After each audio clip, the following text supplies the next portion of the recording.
ஆண்டவர் நம்மளை விட்டு விலக விரும்பவே இல்லைங்க. நம்மளும் ஆண்டவர் மாதிரி தான், தெரியுமா உங்களுக்கு? எரிச்சல் உள்ள தேவன். நம்மளும் இப்படி தான் இருப்போம், சுத்தமே இல்லை. சரி, எல்லாம் ஒரு பிள்ளைன்னுக்கிட்டு பிள்ளையும் முகரையும் எரிச்சல் அப்படி பேசுறது, அதுக்காக வெறுக்கிறதா அர்த்தம் கிடையாது. ஆமென் சொல்லுங்க. ஹல்லேலூயா. ஸோ ஆண்டவர் இதனால சொல்றார், சமூகம் உங்க கூட தங்க விரும்புறார். ஹல்லேலூயா. அதே சமயத்தில் எதிரி இருக்கான் பாருங்க, அவனும் உங்க கூட தங்க தான் விரும்புறான். அவனுக்கு உள்ள வாசம் பண்ண விரும்பணும். இந்த தேவ சாயல், நம்ம குட்டி சிருஷ்டி கர்த்தா, தெரியுமா? சிருஷ்டிக்கிறங்க நம்ம.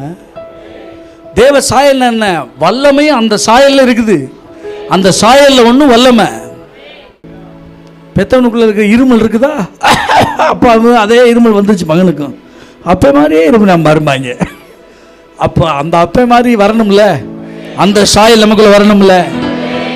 அந்த